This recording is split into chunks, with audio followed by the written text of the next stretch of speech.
Bien-aimés frères et sœurs en Christ des églises de MSV, je vous dis shalom.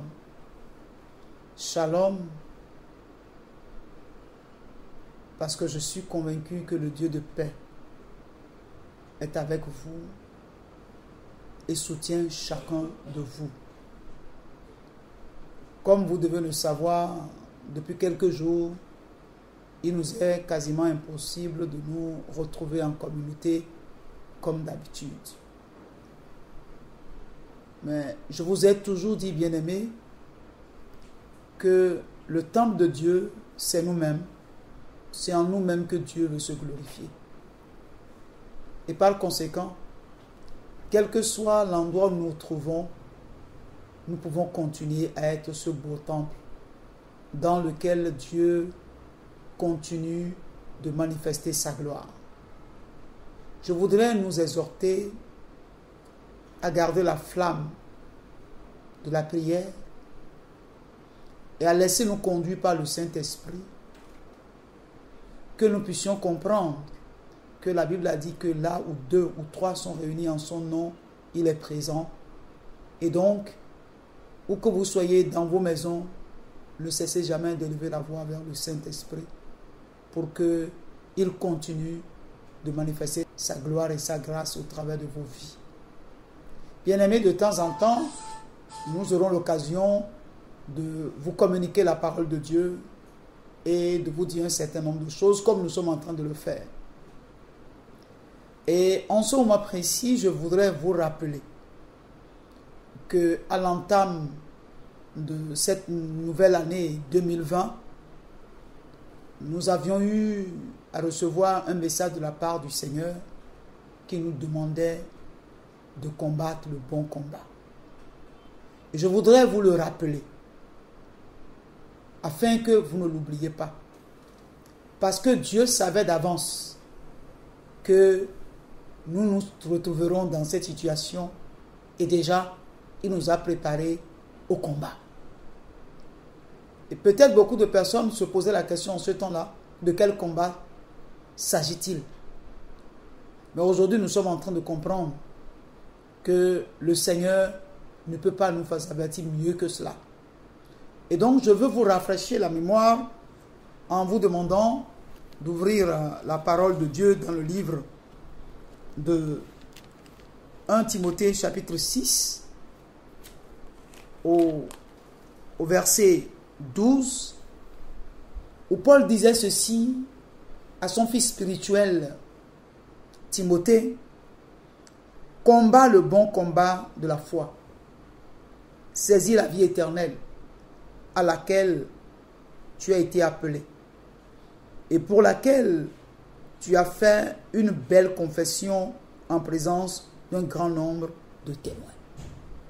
Bien-aimés, c'est pour nous le moment où chacun de nous doit démontrer par sa conduite à tous ceux-là à qui il a eu à dire: je suis devenu chrétien, je suis né de nouveau, maintenant les choses anciennes sont passées et toutes choses sont devenues nouvelles.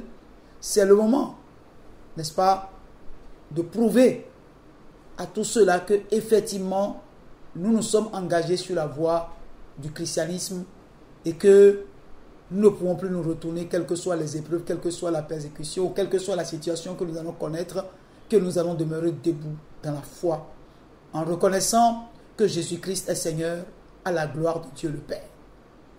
Bien-aimés, le combat est un combat qui concerne le monde entier en fait.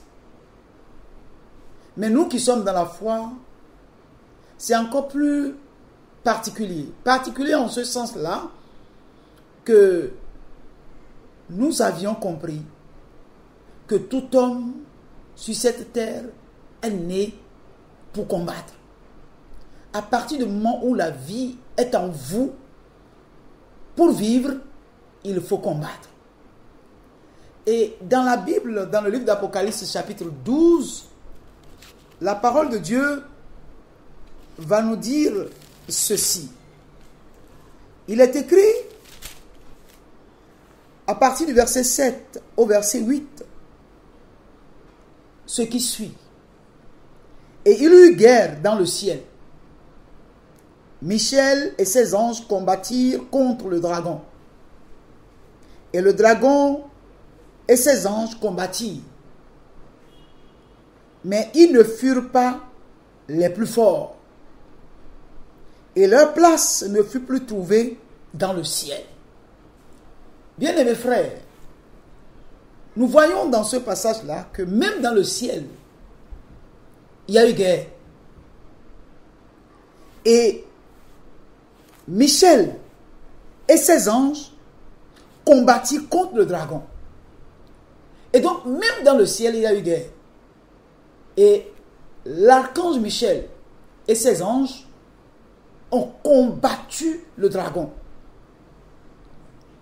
Donc, bien aimé, ce n'est pas ici, sur cette terre, que nous n'allons pas combattre. Jésus nous a dit clairement qu'il n'est pas venu apporter la paix sur la terre, mais qu'il est venu apporter le feu. Et qu'est-ce qu'il a à voir dedans si le feu est déjà allumé? Bien-aimés frères et sœurs en Christ. Alors, ne vous affligez pas du fait qu'aujourd'hui, chacun de nous se retrouve confronté à cette situation de coronavirus où la peur est ventilée dans les cœurs et tout le monde se pose la question de savoir qu'adviendra-t-il de nous? Que va-t-il se passer? Trouverons-nous une solution à une telle situation? Et chacun se dit, Seigneur, où allons-nous? Où allons-nous?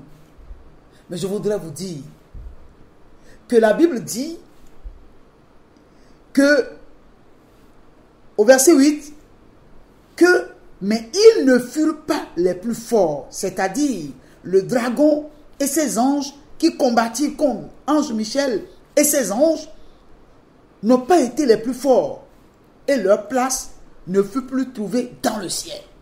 On leur a dit de quitter le ciel, ils ont quitté le ciel. Nous sommes ici et coronavirus est venu. Mais coronavirus va repartir. Il va retourner d'où il vient. Mais le problème c'est quoi? C'est qu'il faut que nous puissions combattre le bon combat. Il y a de faux combats. Il y a de mauvais combats. Et nous, en tant que des chrétiens, des enfants de Dieu, des gens qui craignent Dieu, nous devons comprendre que nous combattons, c'est vrai, mais nous devons combattre le bon combat. Dans le livre de 2 Corinthiens, chapitre 10, versets 3 à 4, l'apôtre Paul va nous dire que si nous marchons dans la chair, nous ne combattons pas selon la chair. Je voudrais que nous puissions comprendre que le combat dans lequel nous sommes actuellement n'est pas un combat charnel, c'est un combat spirituel. L'ennemi contre lequel le monde entier est en train de combattre aujourd'hui n'est pas un ennemi visible, c'est un ennemi invisible. Et quand l'ennemi est invisible, ça veut dire qu'il devient spirituel. Donc ce n'est pas la chair et le sang qui vont lutter, n'est-ce pas, contre cet ennemi-là. Donc nous devons savoir que si nous menons le combat de façon charnelle, nous nous tromperons d'ennemis. C'est pour cette raison, bien-aimés frères et sœurs en Christ, ne combattons pas dans la chair. En combattant dans la chair, nous allons justement donner à l'ennemi de gagner sur le terrain. C'est vrai, bien-aimés. Nous sommes frustrés par le fait que dans une pareille situation, nous devions nous retrouver ensemble pour élever la voix. Parce que la Bible a dit, si mon peuple sur qui est invoqué mon nom s'humilie, prie et cherche ma face, je les osserai du haut des cieux. Et beaucoup d'entre nous, nous sommes frustrés et nous posons la question de savoir pourquoi on nous interdit de nous retrouver ensemble.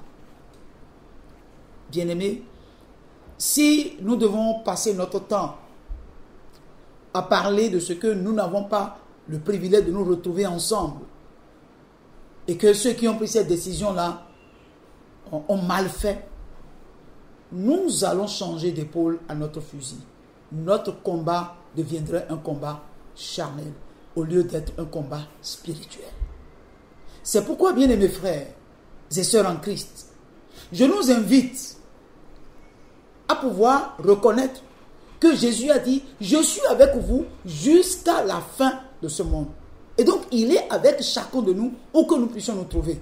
Alors, nous devons, n'est-ce pas, élever la voix et prier, demander au Seigneur de sauver notre nation, de délivrer notre pays. Nous devons prier, demander à Dieu de protéger le Bénin, de protéger les Béninois, de protéger l'Église, afin que, à la fin de ce combat, lorsque nous allons nous compter, nous puissions comprendre que nous sommes au même nombre que nous étions quand ce combat a commencé.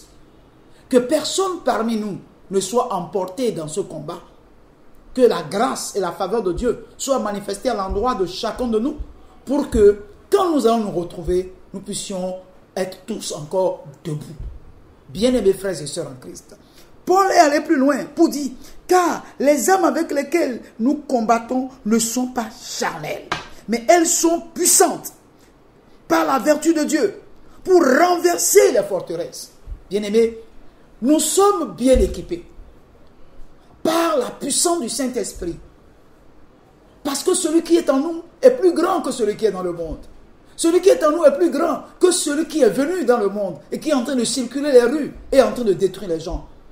Celui-là qui nous indique une nouvelle manière de vivre, où il faut se laver les mains, où il ne faut pas toucher le visage, où il ne faut pas faire ci, où il ne faut pas faire ça. Oui, mais celui qui est en nous est plus grand que celui-là qui perturbe l'humanité. C'est pourquoi, bien-aimés frères et sœurs en Christ, n'oublions pas une chose, les armes dont nous avons besoin pour combattre cet ennemi, Dieu nous les a données. Et c'est pour cette raison, tenons-nous bien, la Bible nous dit que ces armes-là sont puissantes par la vertu de Dieu pour renverser les forteresses. Alors c'est pour cette raison, bien-aimés, nous avons à renverser les forteresses. Les forteresses que veut nous imposer coronavirus, il faut que nous renversons ces forteresses-là. Il faut que nous élevons la voix comme un seul homme. Tenons-nous debout, chez nous, au service, partout où nous sommes, chacun de nous. Et que nous puissions faire une haie de prière pour notre nation, pour nos autorités, où qu'ils soient. Que nous prions pour l'Église et que nous prions également pour le continent africain. Que nous prions pour tous les continents et que nous prions pour que les hommes puissent comprendre aujourd'hui qu'il n'y a de Dieu que Jésus-Christ, qu'il n'y a de Dieu que Jésus-Christ et qu'ils comprennent qu'on ne peut pas continuer, n'est-ce pas, à vivre en dehors de Dieu sans s'attendre aux conséquences. C'est pour cette raison, bien-aimés, nous avons besoin de nous tenir debout et de prier et de prier toujours. Où que vous soyez, ne vous éloignez pas de la parole de Dieu et ne cessez point de prier.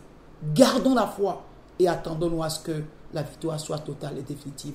Nous allons gagner. Ou combien, que dis-je, nous avons déjà gagné. Car la Bible a dit que nous sommes plus que vainqueurs par celui qui nous a aimés.